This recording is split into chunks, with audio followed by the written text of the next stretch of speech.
안녕하세요. 핑크노트 콕쌤입니다. 네, 만나서 반갑습니다. 오늘은 그 해부를 기반으로 한 마인드맵 부분에서 순환기계, 그 중에서 혈관에 대한 이야기를 하려고 합니다. 사실 여러분들이 순환기계에서 혈관에 대해서 배우셨어요. 그런데 이 혈관이라고 하는 부분을 조금 더 정확하게 알고 계신다면 다양한 해부, 꼭 순환기계가 아니다라고 하더라도 소화기계, 그리고 비뇨기계 이런 부분에서 응용할 수 있는 부분이 굉장히 많아요. 그래서 순환기계, 그다음에 비뇨기계, 소화기계를 그냥 총망라한 내용이다 라고 보시면 좋을 것 같고요. 자, 여러분들 아시는 것처럼 우리 혈관은 동맥으로 연결이 시작이 되죠. 심장에서부터 동맥으로 나가서 점점 갈라지고, 그리고 색깔을 표현하기가 조금 애매해서 중간에 검은색으로 좀 표현을 할게요. 모세혈관이 연결이 됩니다. 그래서 모세혈관으로 연결이 된 다음에 이 여러 가지의 갈래의 모세혈관들이 모여져서 하나의 큰 정맥을 이루어서 다시 심장으로 돌아가는 요 아이가 있는데, 우리가 보통 혈관에 문제가 생겼다라고 하면 동맥 따로 정맥 이렇게 이제 생각을 많이 하세요. 근데 이거에서 포인트를 어떻게 잡으시면 되냐면, 사실 동맥이다라고 하는 아이는 조직에 산소를 공급하기 위한,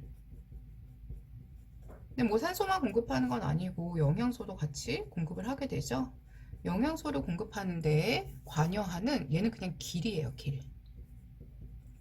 길로서의 역할을 하고 있고, 그다음에 정맥이다 라고 하는 거는 조직과 모세혈관 사이에서 이제 확산이라던가 삼투에 의해서 이동되는 물질들을 다시 심장으로 돌려보내는, 얘도 길이에요. 그러다 보니까 이 정맥이라고 하는 부분에서는 보통 이산화탄소 운반, 그 다음에 노폐물 운반, 이렇게 이야기를 하게 됩니다. 제가 오늘 주로 할 이야기는 사실은 동맥이나 정맥에 대한 이야기보다 이 모세혈관이라고 하는 아이에 대한 이야기예요.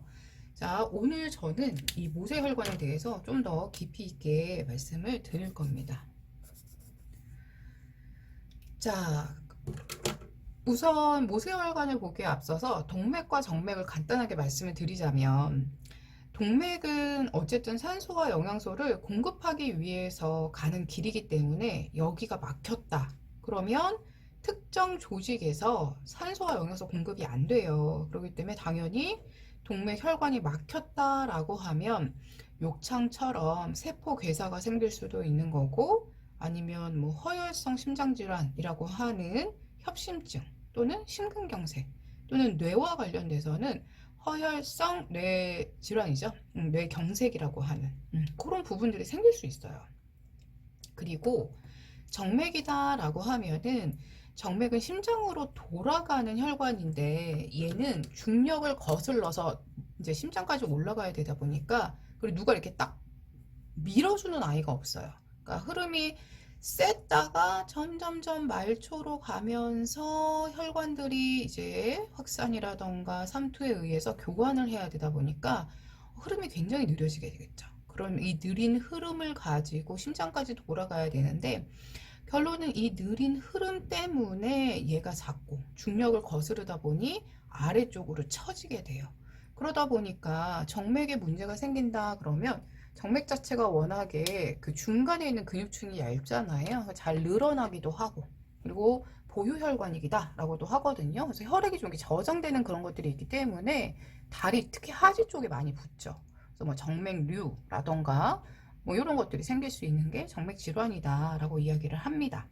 그래서 우리가 보통 혈관이 막혔다 라고 하면은 동맥의 문제, 그 다음에 정맥의 문제는 혈액의 흐름이 워낙 느리다 보니까 아래쪽으로 정체한다, 이렇게 생각을 많이 하세요. 그런데 저는 사실은 이 모세혈관이 굉장히 중요한데, 이 모세혈관은 그냥 산소와 이산화탄소를 교환한다 이렇게만 하고 끝나거든요. 그래서 모세혈관에 대한 이야기를 좀 더 자세히 하겠습니다. 자, 모세혈관은 단일막으로 구성되어져 있고, 얘는 투과성이 있다라는 게 특징이었었죠. 모세혈관이라고 하는 아이, 내피세포의 단일막으로 구성이 되어져 있고, 사실 가장 중요한 얘기는 교환이라는 아이가 가장 중요해요. 즉, 이 모세혈관 사이에는 약간의 구멍이 있다, 저는 이렇게 표현을 하거든요. 이 구멍이 있어서 이 구멍을 통과할 수 있는 아이들은 혈액 속으로 들어가게 되고, 통과할 수 있는 정도의 크기는 들어오고 나오고가 가능해요. 근데 동맥이나 정맥 같은 경우에는 세 개의 삼중막이잖아요. 외층, 근육층, 그리고 이제 내층, 내피까 세포까지 해서 세 개의 층으로 되어져 있어서 동맥이나 정맥은 그냥 저는 표현할 때 누수가 생기지 않도록 잘 이동만 시키면 되는 길이다, 이렇게 이야기를 하거든요. 근데 모세혈관은 아니에요. 모세혈관은 구멍이 있어서 이 구멍의 사이즈보다 큰 애들은 혈관 밖으로 못 나오고, 구멍의 사이즈보다 작은 애들만 혈관 밖으로 왔다 갔다 할 수 있어요. 그래서 이렇게 이동이 가능한 사이즈로 만들어야 된다라고 하는 데서 먼저 소화기계가 나오게 되는 거죠. 소화기계. 아이고. 소화기계를 보시면 소화기계에서 일어나는 요 일들이 먼저 소장이라고 하는 부분. 자, 소화기계는 소화와 흡수에 관한 이야기다 라고 말씀드렸어요. 그래서 결론은 소장. 우리가 이제 흡수를 담당하는 아이잖아요. 그러니까 소장에서는 소장 속에 있는 육모 아시죠? 육모에는 모세혈관, 그리고 림프관의 일종인 암주관이라는 게 있어요. 그러니까 결론은 이렇게 모세혈관을 통과할 수 있도록 영양소의 크기를 작게 만들어줘야 되는 거거든요. 그러니까 모세혈관을 통과할 수 있을 정도로 작게 만든다. 우리가 6대 영양소라고 하는 탄수화물, 단백질, 지방, 그 다음에 비타민, 무기질, 물, 이렇게 세 가지 중에서 비타민, 무기질, 물은 워낙 사이즈가 작아서 왔다 갔다 할 수 있어요. 하지만 탄수화물, 단백질, 지방이라고 하는 아이들은 워낙에 분자가 크기 때문에 얘네들을 쪼개줘야 돼요. 이걸 쪼개기 위해서 필요한 게 소화 효소가 나오는 거죠. 그래서 여러분들이 그냥 그렇게 생각하시면 돼요. 아, 이 소장에서 소화와 흡수, 사실 흡수만 일어나는 건 아니죠. 근데 소장에서 소화도 일어나는데 그게 많은 종류의 소화 효소들이 소장으로 들어오기 때문에 가능한 것들이죠. 그래서 아, 이렇게 우리 소화기계에서 소화가 일어난다라고 하는 건 결론이 그거예요. 영양소, 대표적인 영양소, 입자가 큰 애들이라고 했었죠. 탄수화물, 단백질, 지방이라고 하는 아이들. 요 아이들의 입자가 크니까 소화 효소를 통해서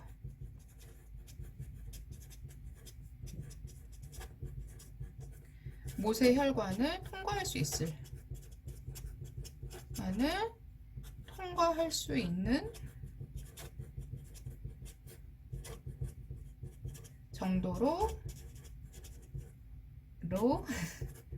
작게 만든다. 이거를 이제 우리가 소화라고 이야기를 합니다.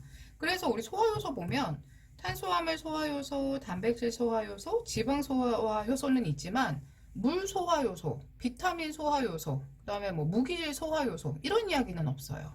그러니까 결론은 아, 이 소화라고 하는 게 결론은 흡수를 하기 위해서, 흡수라고 하는 건 모세혈관 안으로 영양소가 들어가도록 하기 위해서 이걸 작게 작게 쪼개지는 과정이구나. 그럼 결론은 혈액 안에서는 탄수화물이 최종적으로 소화된 그 포도당이라고 하는 아이는 보일 수 있어요. 하지만 탄수화물 자체가 혈관 안에서, 혈액 안에서 보인다? 그러진 않죠.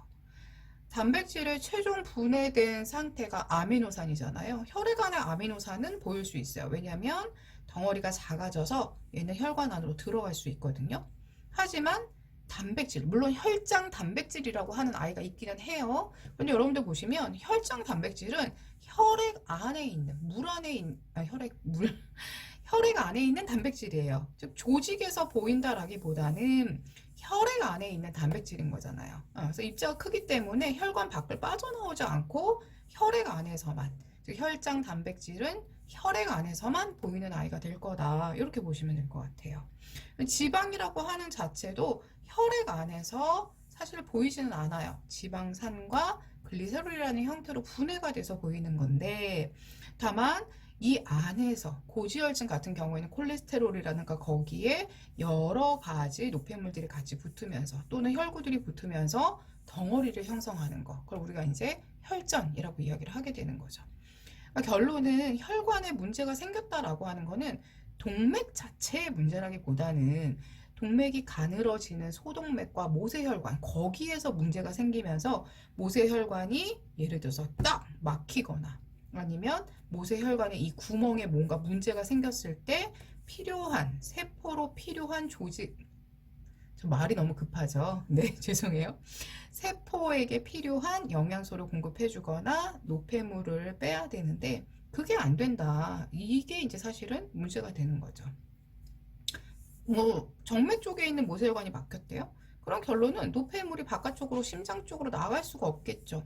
그럼 요때에도 동일하게 조직에 문제가 생길 수밖에 없는 게 얘네는 돌고 돌고 도는 애들이잖아요. 그러니까 여기가 막혔던 여기가 막혔던 결론은 돌고 돌고 도는 과정 중에 문제가 생겨서 최종적으로는 그냥 순환기계의 공통적인 문제로 생길 수밖에 없습니다. 그게 이제 우려성 신부전에 보시면 좌심부전과 우심부전이 증상이 좀 처음엔 달라요. 시작할 때는 다르지만 최종적으로는 좌심부전으로 시작했던 우심부전으로 시작했던 심부전이라고 하는 공통된 증상을 나타나게 되는 거죠. 어느 쪽이든 다 무리가 올 수 있다. 이렇게 볼 수 있습니다.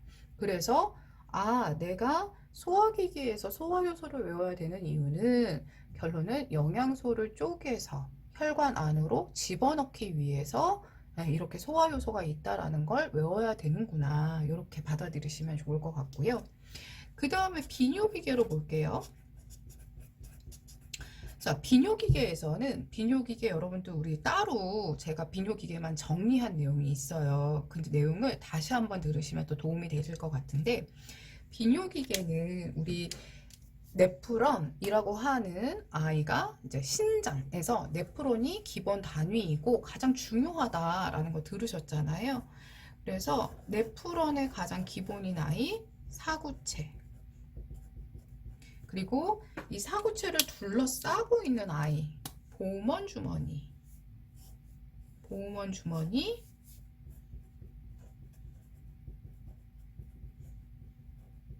그 다음에 세뇨관이라고 하는 요게 기본적으로 이제 네프론 또는 신원이라고 하는 아이의 이제 구조인데요.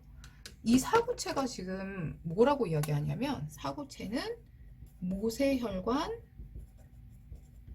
뭉치다 이렇게 이야기해요. 그러면 여러분들이 뭐라고 생각하셔야 되냐면 모세혈관이니까 혈관을 지나가면서 내 몸에 더 이상 필요 없는 것들은 밖으로 내보내겠구나 이렇게 보시면 되겠죠.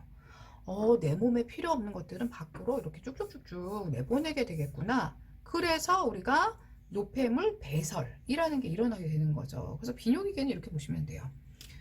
비뇨기계에서는 특히 신장이죠. 사구체를 통과할 수 있는 것만 소변으로 나올 거야.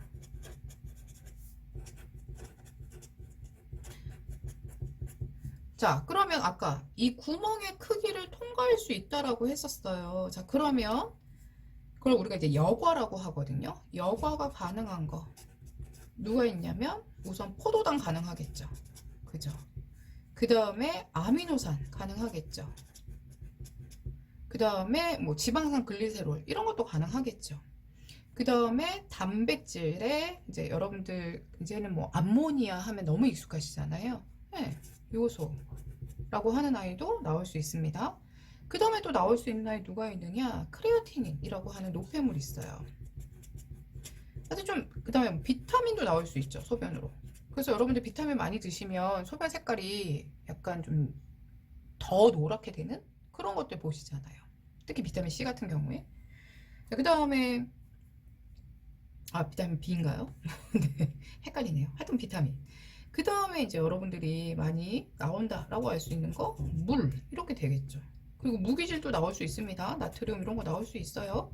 근데 나올 수 없는 애들은 누구냐? 탄수화물, 단백질, 지방. 대표적인 단백질 중에서 우리 혈장 단백질이라고 했던 아이들은 소변으로는 잘 나오지 않아요. 왜냐면 구멍이 작으니까. 그래서 문제가 생겼다라고 할 때 기능 이상 시 가장 많이 이야기하는 게 뭐냐면 물이나 단백질. 네. 그러니까 사실 물이 너무 많이 빠진다라고 하는 거는 일반적으로 비뇨기계 문제보다는 이 물을 관장하는 그러니까 뇌하수체, 항이뇨 호르몬, 걔하고 좀 더 관계가 많아요. 기능 이상은 물이 너무 안 빠지거나 단백질이 너무 많이 빠지거나 이렇게 이제 문제가 되는 거겠죠.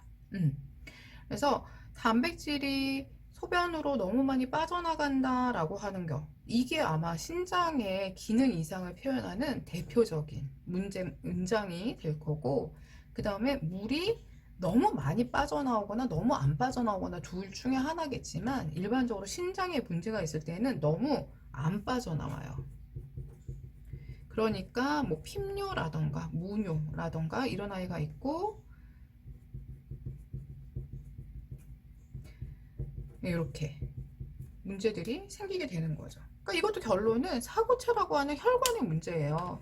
혈관에 구멍이 너무 헐거워졌어. 너무 헐거워졌어. 그러면 안 빠져나오고, 그죠? 아니, 헐거워서 많이 빠져나오고. 다시 천천히 하겠습니다. 제가 이게 원래 영상을 이렇게 쓰는 경우에는 한 큐에 다 가야 돼요. 롱테이크라고 해서 한 큐에 다 가야 되기 때문에 중간중간에 실수가 있어도 이렇게 약간 좀 이렇게 정리하면서 다시 하겠습니다. 네, 죄송합니다. 자, 이렇게 구멍이 너무 헐거워졌어요. 그러면은, 아, 단백질처럼 입자가 큰 애는 나오면 안 되는데 왜 나오니? 이런 문제가 되는 거고, 구멍이 너무 좁아졌어요. 염증 물질 때문에 막히게 되거나 그런 경우에는, 야, 너는 물이나 비타민 이런 것들은 나와야 되는데 너 왜 안 나오니? 이렇게 되는 거죠. 그래서 보통 신장 기능의 이상을 이야기할 때에는 모세혈관을 통과할 수 없는 커다란 분자, 물론 적혈구, 백혈구 이런 혈구들도 모세혈관을 통과할 수는 없어요. 이렇게 큰 혈구들이 이제 나오거나 아니면 단백질이 나온다. 그럴 때에는 너 뭔가 구멍이 많이 헐거워지는 기능 이상이 생겼구나. 이렇게 보시면 될 것 같아요. 자, 근데 백혈구 제가 말씀을 드리긴 했는데 백혈구는 원래 이제 유주라고 해서 특정한 상황에서는 혈관 밖을 빠져나올 수 있어요. 그래서 우리가 신장 기능에 문제가 생겼다라고 표현을 할 때에는 뭐 여러 개의 염증이라던가 이런 것들이 아니다라고 하면 백혈구도 좀 빠져나올 수는 있습니다. 하지만 적혈구가 많이 빠져나온다, 그 다음에 단백질이 많이 빠져나온다, 이거는 굉장히 큰 문제로 보고 있는 거죠. 그래서 이렇게 두 개의 기관을 이해를 할 때 사실은 이 모세혈관이 굉장히 중요해요. 그래서 모세혈관을 통과할 수 있는 사이즈냐, 통과할 수 없는 사이즈냐.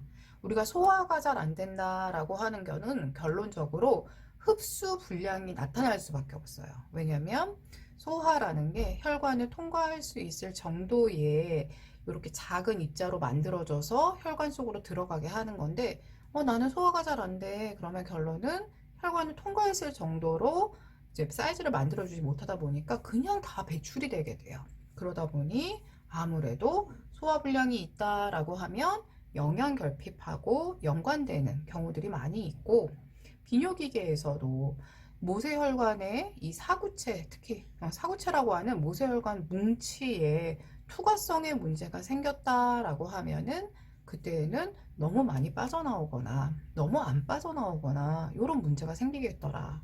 너무 안 빠져나온다 라고 하면 노폐물이 혈액 안에 쌓이게 되고 물도 혈액 안에 쌓이게 되고, 그리고 무기질 같은 경우에 혈액 안에 많이 있게 되면 문제가 되는 아이들이 있죠. 대표적으로 뭐 칼슘, 칼륨 이런 아이들, 그런 아이들 문제가 될 수 있고, 그러다 보니까 너무 많이 빠져나와도 너무 안 빠져나와도 이 빠져나온다라는 건 모세혈관이라고 하는 아이, 요 아이와 관련이 있다라고 봐주시면 좋겠습니다.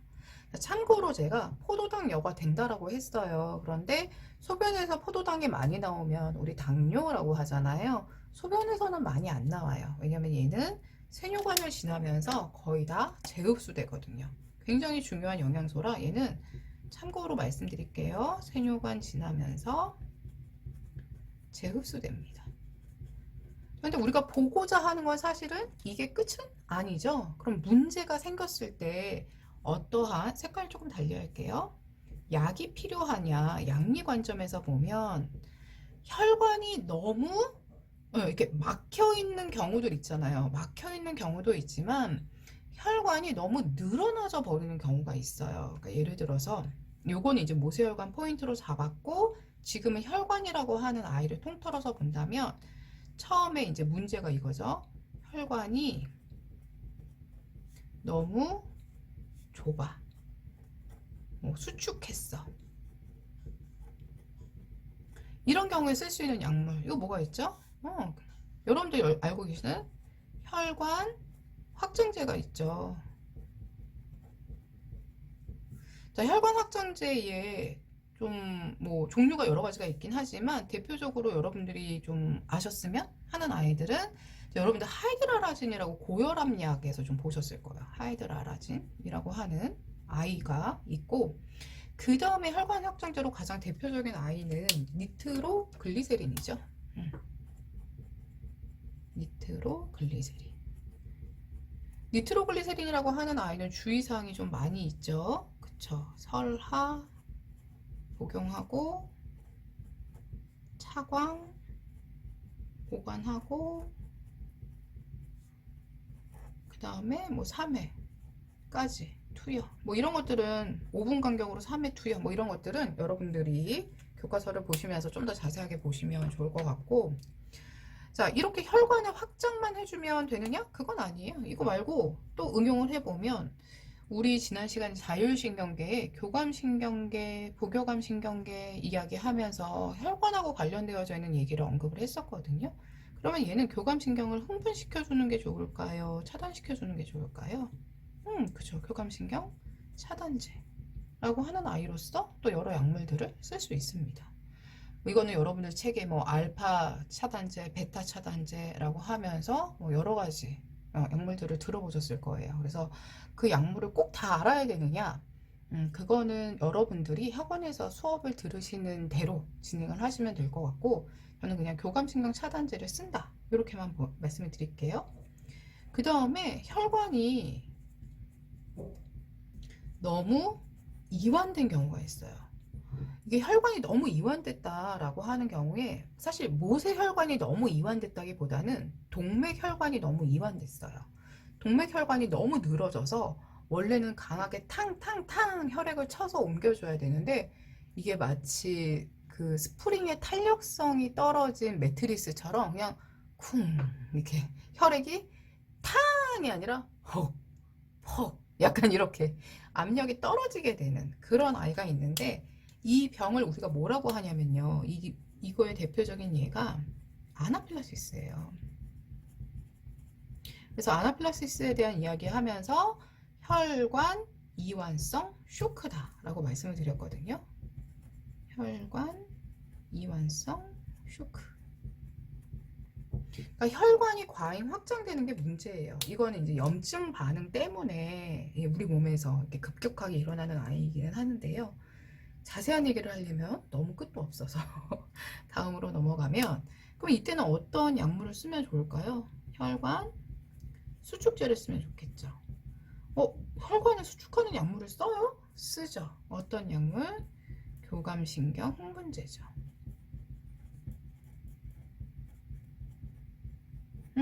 교감신경 흥분제라고 하는 부분에서 요거 여러분들 알고 계시는 대표적인 약물 있잖아요. 아나필락시스랑 짝꿍으로 가는 약물.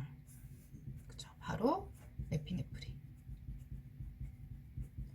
요런 아이들은 혈관을 이제 좀 쫙 수축을 시켜서 혈압을 탕 치고 나갈 수 있도록 혈관이 이게 좁아지면 아무래도 혈액이 부딪힐 때 그 압력을 제대로 유지를 할 수 있는 거죠.